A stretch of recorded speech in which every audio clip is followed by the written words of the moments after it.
و توێژەکان کە نوێنەرایەتیان هەیە لە ئۆرگانە سەرەکیەکانە ئامادەییان ئەبێ. هەر جارێک لە مانگی 12 کە ئێمە ئەو کۆبوونەوە ئەکەین بۆ پرسێکی تایبەت ئەکەین. پرسی ئەم جارەی ئێمە ئەم کۆبوونەوە دەستپێکی کۆنگرەی داهاتووی یەکگرتووی ئیسلامی کوردستانە لەگەڵ پێداچوونەوە و بەخواچوونەوە لە پەیڕە و پرۆگرام لە سیاساتی یەکگرتوو، لە کار و چالاکیەکانی یەکگرتوو، لە هەڵوێستە سیاسیەکانی یەکگرتوو، لەوەی کەوە تقریبا 15 مانگە ئێمە دەست بەکار بووین لەوەی کەوە خوێندنەوە لەگەڵ ئەوەی کە یەکگرتووی ئیسلامی کوردستان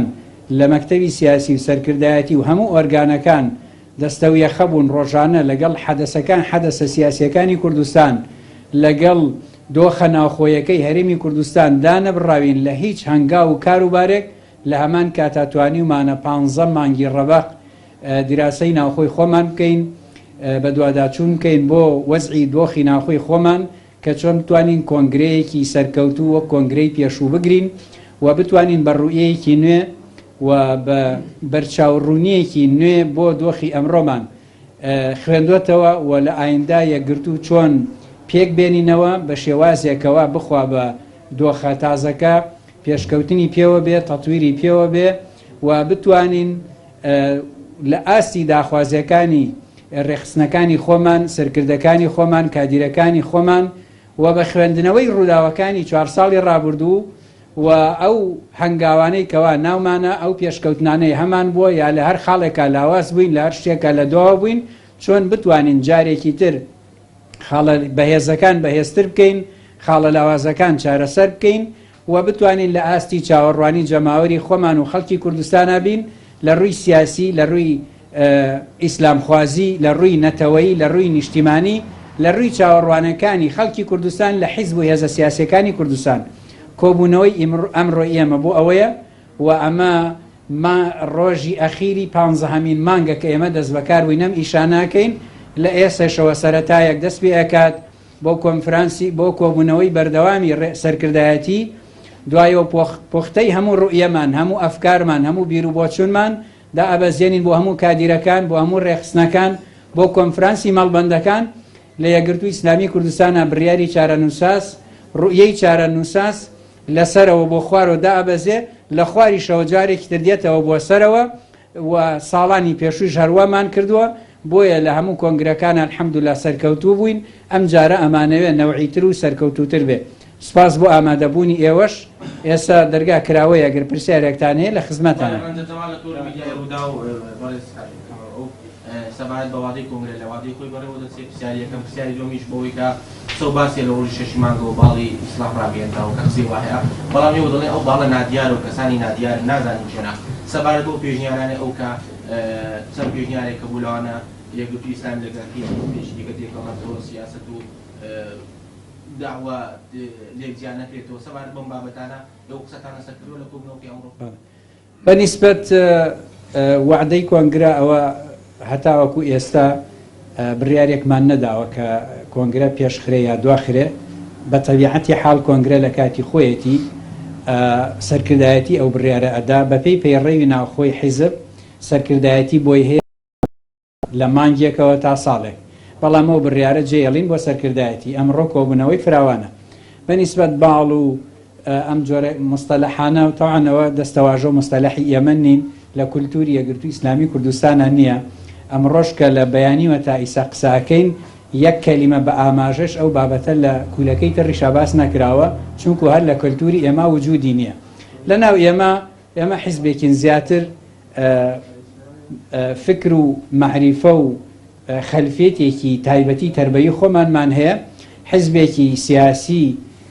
ئینتیخابی نین، هەتا باڵێک دروستی کا و باڵێک لەتی کا و ئەو جۆرەشتان لەناو ئێمانە. لەوانەیە گەنجێ دوو گەنج سێ گەنج لەناو خۆمانە لە دەرەوەی خۆمان کۆمەڵی حەز و ئەفکار و بیر و بۆچوونی هەبێ ئەوە ڕێمان نەگرت و ئەسڵ لە ڕای جیاوازیش. ئەمما باسی باڵ و ئەو شتانە لەناو ئێمە نەوجودی بۆ و نەهەیە. هەر حیزبێکی سیاسی ئێستا کە کۆنگرە ئەگرێ ئەم دەنگ و باس و شتانی لەگەڵا باسەکرێ. ئەلبەت باسی ڕای جیاوازە لەم لاولەولا خەڵک ناوێنێ باڵی ئەو شتانە لەناو یەکگرتووە ئەم جۆرە بابەتە نییە لە هیچ ئاستێکانیە. باسی داعوە و سیاسەت ئێمە لەبەرەوەی حیزبێکی ئیسلامین و پاشخانی ئەمە ئیسلامیە و تاریخێکی قوڵمان لە بواری بانگەواز و پەروەردا هەیە و ئێسش کاری جددی لەسەر ئەەکەین و باسەکەی ئێمەش تەوعاً هەموو کەس تێگەیشتووە بانگەوازی ئێمە باسی بیری میانەڕەویە، باسی ئەوەیە کە ئیسلام خۆی چۆن ئیعتیدال و وەسەطیەتە ئاوا بیگەێنین بە خەڵک و هەر بەو شێوازەش باس کراوە و زیاد لە 20 ساڵ ئەتوانم بڵێم پێش 20 ساڵەکە زیاد لە 30 ساڵ لەوە بەریش ئەم بابەتەمان هەبووە. باسەکە باسی کایی سیاسیە کە کای سیاسێکە زۆر گەرمە، احتیماماتی زۆر زۆرە. ئایا توانرێت دوو موەسسەی جیابێ یا هەر یەک موەسسە بێ لە ژێر یەک چەترابێ؟ ئەم بابەتانە لە 2005 هەیە، هی ئێستا نییە. یعنی باسی ئەم بابەتە باسێکی اختصاسیە، نە باسێکی ئەوەی کەوا حیزبێک دروستکەین حیزبێکی تریش لە پەنایە دروستکەین. ئەو بابەتە بۆ شێوە نیە. لە مانجی 2014ەوە هەرێمی کوردستان ڕوبەڕوو پەیرانێکی دارایی بۆ دواترافنی شەڕی داعش و دواترینیان پرسی سەرۆکایەتی هەرێم بوو. مەسەلەی داعش و سەرۆکایەتی هەرێم و قەیرانە داراییەکە یەکگرتووی ئیسلامی کوردستان موقفەکانی خۆی ڕازی لە بەرامبەریان. ئێمە لە هیچ هەڵوێستێکی سیاسی خۆمان لەو بابەتانە نەدوو دڵین، نامتەوازینین، نەوەسوەسەشمان هەیە. لە وتاری بەڕێ زەمێنداری گشتی زۆر بە شەفافی بە واضحی باسی هەموو ئەو پرسانەی کردووە و احتیمالی زۆریشە هەر ئەم شەو یاسبینێ لە سپێدە لێب درێ وتارەکەی. ئێمە سوورین لەسەر ئەو پێداگریە بەرامبەر بە داعش. هەر لە ڕۆژی یەکەمەوە یەکەم حیزب قسەی لەسەر داعش کردووە، ئێمە بووین لە ڕووی فکری، لە ڕووی ئایدۆلۆجی، لە ڕووی ممارەسە، لە ڕووی بیرکردنەوە، لە ڕووی خەتەری لەسەر ئیسلامیش، لەسەر دۆخەکە بەگشتی لەسەر ناوچەکەش. لەبەرەوە سیاسەتی ئێمە لەو بوارە ناگۆڕێ. پرسەکانی کەش هەمووی وەکو لایەنەکانی تری کوردستان پێکەوە ئیشمان لەسەر کردووە، ئێستش پێکەوە کاری لەسەرەکەین. ئەوەی کەوا استراتیژیەتی ئێمە بوو سازان بوو و هەتا ڕۆژی ئەخیر و تا ئەم لەحزەش ئێمە لەسەری بووین ئەبێ بە سازانی سیاسی تێبپەڕێ، جا بچێتە قۆناغی یاسایی. هەر لە ڕۆژی یەکەمەوە ئەگەر بەگوێی پێشنیاری یەگرتو و استراتیژیەتی یەگرتو بکرایە، ئێمە پێمان وایە ئاگەیشتینە ئەم چۆخە ئەم دۆخە بنبەستە و ئەم وەزعیکەوە نەخوازراوە بە دڵی کەسمان نییە. لە چی خۆتان ناڕازی بوونە بەپێی ئەو کۆبنەوەی ئەو ڕۆکردیتە؟ لە چی خۆتان سیاسەتی پێشووتریەکی ناڕازی بوون لە ماوەی 4 ساڵ؟ ئێمە ئەگەر وەکو هەر حیزبێک حیزب مامەڵە لەگەڵ واقعاکە لە بەرۆ بێ واقعبین بێ، حتمما کە ئیشمان کردووە خاڵی لاوازەیە، خاڵی بەهێزەیە. لە هەندێک شتا لەوانەیە مەسەلەن بەپی راپۆرتە کۆنەکان ئەگەر ئەچینەوە بە راپۆرتە کۆنەکانە سەقفی تموحی ڕێخستنەکان و جەماوەری یەگرتو ئەوە بوو کە دەنگێکی زۆرتر و کورسێکی زۆرتر بێنین لەوەی کە هەمان بوو. هەرچەند لە ژمارەی کورسی زیادمان کرد، بەڵام لە ژمارەی دەنگە کەممان کردووە. لەوانەیە لە ڕووی گرنگیدان بە بانگەواز و تربیە و هەندێک بوار کە لە ڕاگەیاندن یا لە جێگاکانی تری ئەو مەجالانە هەندێک پێشنیار هەبێ بۆ زیاتر بەهێز بکرێ، زیاتر خیتابی میانەڕەییمان زۆرتر بکرێ لە ڕاگەیاندنەکان، بە تایبەت کە ئیسا خیتابی تونڕەوی لە دنیا زاڵە و نەک هەر خیتاب بەڵکو چەکی تونڕەویش لە ئیسا زاڵە و بەرجەستە بووە لە داعشا. زۆرتر قسە لەسەرەوە کرێ چۆن بتوانین زۆرترین مەساحە بەو فکری میانەڕەویە بدەین، وەک خەمساردی هەندێک کەس ئازان ئێمە خەمساردیمان پێوە دیارە لەو قۆناغا زۆرتر و بەهێزتر و بتەوتریکەین. دەنگۆیەکەی لەسەوەی کە ئەمیداری پێشووتری یەکگرتوو بۆ ئەم کۆنفرانسە یاخود بۆ ئەم کۆنگرەیە لاکە خۆی کاندید بکاتەوە دەمێت لەسەرەوە گەنجم بەڵیانەکەن. بەڵام لەگەڵ ئەوەشدا ئێوە حیزبێکن لە حکوومەتی دوکەفراواندا بەشداری داکردووە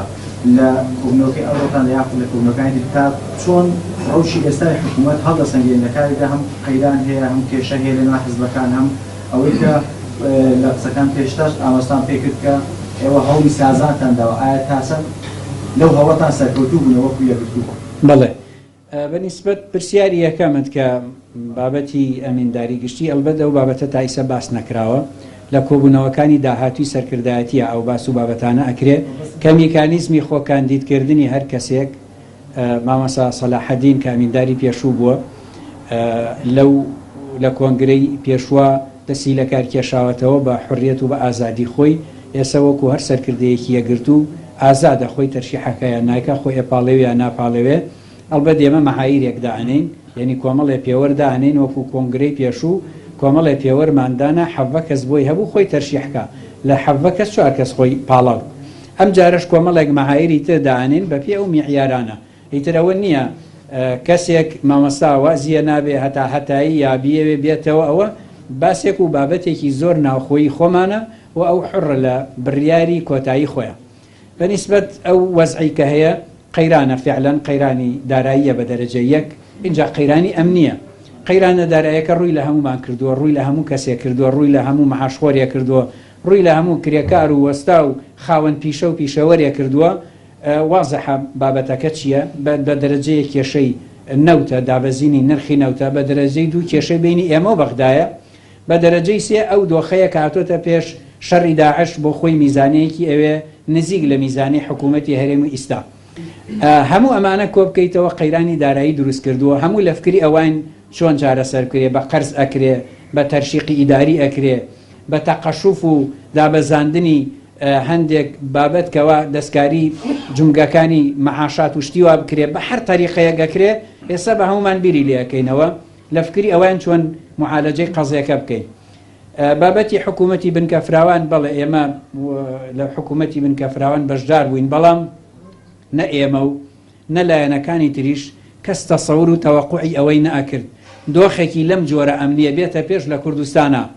داعش لە پرێکا پیا ببێ ئەو وەزعە بخڵقێنێ نەوتیش لە $140 بێتە سەر $40 وەی ساتوێتە سەر $39 یعنی لە 200 نرخی دابەزیوە دەوڵەتە نەوتکڕەکان لە 200 لە قازانجن دەوڵەتە نەوت فرۆشەکان بە کوردستانی شەوە لە 200 لە زەرەردایە هیچ کەسێک لە کاتی پێکەنانی حکوومەتی بنکەفراوان تەوەقوع ئێمەی ناکرد ئەمەش بۆ مەعنا نایەت ئەگەر بمانزانێ وای لێ بەشداری حکوومەتی بنکەفراوان نەکەین نەخێ بەڵکو ئەگەر لەمە خراپتریش دابەزێت بە ڕوحی مەسئولیت ئەوێ هەمومان لە خەمی ئەم وڵاتە لە خەمی ئەم جەماوەرە لە خەمی قوتی خەڵک بین لە خەمی ئایندەی خەڵک بین و پەشیمانی ژنین لەوەیکەوە دەنگمان داوە بۆ ئەوەی کە حکوومەتی هەرێم سەربەخۆ نەوت بفرۆشێت چونکو ئەگەر ئەو 4/3 ئێستا هەمانە لە حکوومەتی سەربەخۆ لەوانەیە ئێستا و 4/3مان لە حکوومەتی هەرێمە دەست نەکەوتایە هەرچەنەم بابەتێکی جەدەلیە لە بینی خەڵکە و حکوومەتی عێراقیش نەوت هەر بە $40 و $38 ئەفرۆشێ خۆ ئەوە نییە وەکو جاران هەر بە $140 بیفرۆشێ و خەزیێنەکەی ئەو پڕبێ و خەزیێنەی ئێمە خاڵی بێ ئێمە لە کۆتایی ساڵی 2013 کە هیچ کێشەیەک لە بینی حکوومەتی هەرێم و بەغدا هێشتا نەبوو حکوومەتی مالیکی دەستی کرد بە برینی بوجەی هەرێمی کوردستان کە هێشتا وەکو باسی هیچ جۆرە باسێکی جیابوونەوە یان نەوت فرۆشتن یا ئەو شتانە نەبوو.